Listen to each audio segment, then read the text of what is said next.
On today's segment is Andy Simon, corporate anthropologist, author, president and CEO of Simon Associates Management Consultants.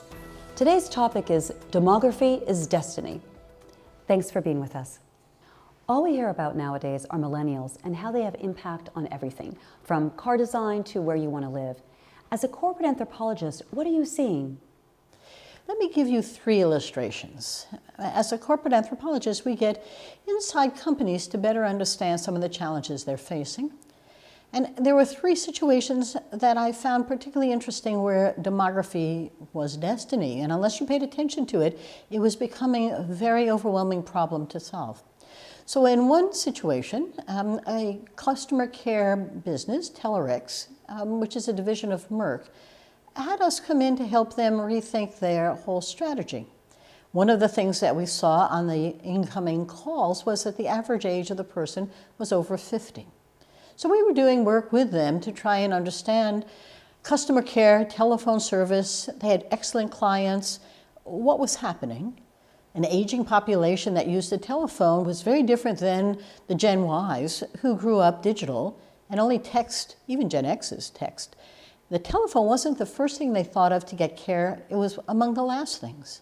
So what Telerex had to do was reinvent its business to provide a more integrated customer care solution, online and off, with more than just an 800 number. As you know, there's chat today, and there's frequently asked questions, and there's all systems of finding solutions. It's no longer just an 800 number. But they had to take that to their customers and tell them that the times were changing, demography is destiny, and we need to think across many demographics. One story. The second story is of an anesthesiology group that we worked with. There were boomers, Gen Xers, and Gen Ys. It was very interesting. Healthcare is struggling because the boomers are very dominant and the culture that they have is very powerful. This was a practice that was beginning to bring in young doctors, Gen Ys. The only problem was that they talked different languages. They may both be speaking English, but the meanings of their words were very different. And what happened with the poor folks in the middle, the Gen Xers, had to translate and build a continuity, a glue that held the place together. Even though there were very different cultures operating, the meanings of the words were different, and how we bound together was very different and interesting. The third one was colleges.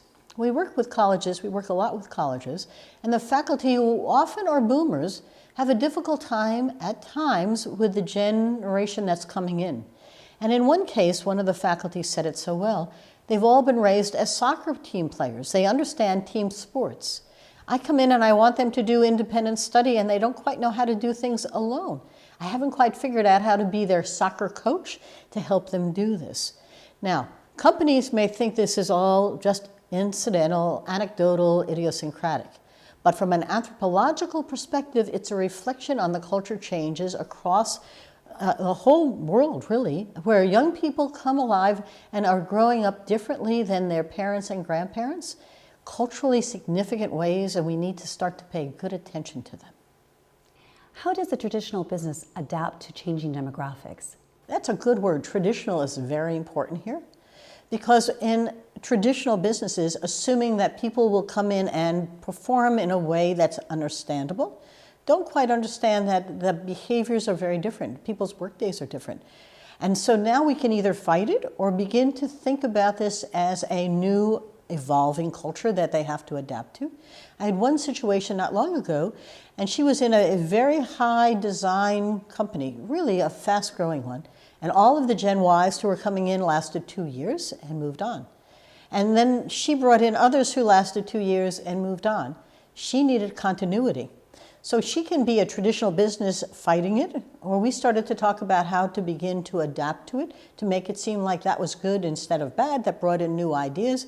You can change the judgment of this in a moment, because that's what culture allows you to do. It's very hard for it to continue in the fashion that it always has. And generations change. The generations that have grown up digital just see the world with new eyes. It's time for traditional business to do that as well. Can you share a closing thought with us? Demography is your destiny. It doesn't matter what kind of business you have. The changes are coming. You can fight them or you can begin to adapt to them. And anthropology might help you see them and feel them and think about them in new ways before you have to go and do things. Thank you so much for sharing your insights today. And be sure to watch our full video series on how corporate anthropology can help your business. Audio Jungle.